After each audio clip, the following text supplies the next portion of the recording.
Prime Minister, good morning. Good morning, Neil. Thank you for your time. The Victorian inquiry on child abuse has been very critical of Cardinal George Pell. Do you agree Cardinal Pell carries some responsibility on what's happened here? I obviously supported the establishment of that inquiry. I can't say, Neil, that I have seen the report. I saw Daniel Andrew being interviewed about it briefly on Sky, so I'm probably not really in a position to comment on it. As is pretty well known, I have a lot of time for George Pell. Does that mean that he's perfect? No. Does that mean that he doesn't bear some responsibility for the errors of the Church? Of course not. The only thing I'd say, Neil, is that my understanding is that the first senior cleric who took this issue very seriously was in fact Cardinal Pell, and without having seen the report, that's really all I can say. I guess there's just one part of it that I wanted your reaction to. The report says, quote, that Cardinal Pell, quote, showed a reluctance to acknowledge and accept responsibility for the Catholic Church's institutional failure to respond appropriately to allegations of criminal child abuse. I mean, you know him, you know what's happened. Do you think he has shown a reluctance to acknowledge and accept that?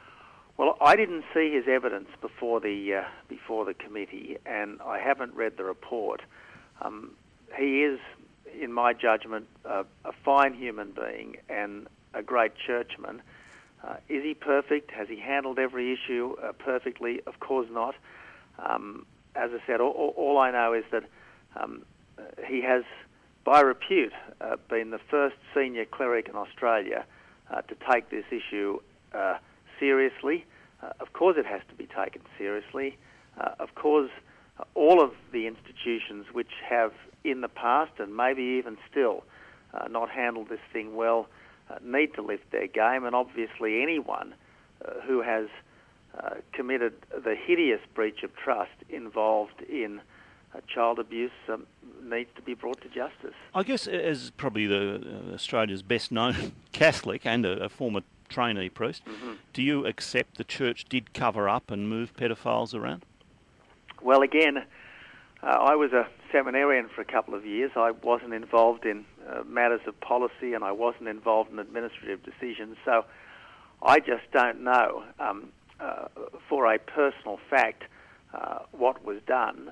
I know that it wasn't handled well. I absolutely know that it wasn't handled well, and I understand that these things probably did happen, but I suspect that it wasn't just the Church that didn't handle these things well. I suspect a generation ago there was this general view in our community that certain things just didn't happen. We all know now that they did happen. It was hideous. It was gruesome. It cost some people their lives. It cost some people their sanity. It has rightly damaged the reputations of institutions that otherwise deserve our respect, and I deeply regret that, as I think all decent people do. Yeah, some senior Catholics I know said they felt ashamed of the way the Church handled it. Will you feel that way? Well, I certainly feel that it could have been done better, Neil. Should have been done better. And I dare say if I was closer to all of this, yes, I would be repulsed and horrified by it. Look, the point I want to make, Neil, is that institutions have got to make sure their house is in order.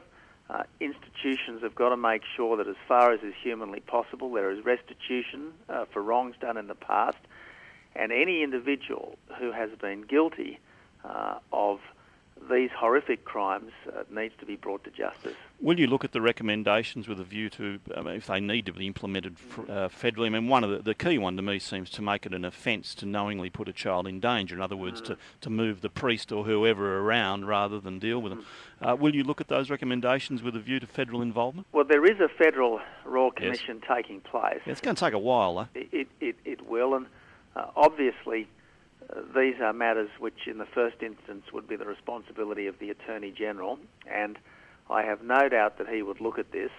The criminal law is, generally speaking, Neil, a responsibility of the states and territories, yes. And I am confident that all of the states and territories would want to heed the lessons of this particular report. I guess the other point to make is that, to the best of my knowledge and understanding, it is already a requirement of law that if a person in a position of responsibility, such as a teacher or indeed a priest, becomes aware of child abuse, he or she has an obligation to report it to the police. I don't know that a priest has, particularly from the confessional. Well, I'm not a lawyer, and this is not my area of No, fair enough. Professional expertise. But it was my understanding that if you become aware of these sorts of things and you are in a position of responsibility, you've got an obligation to go to the police.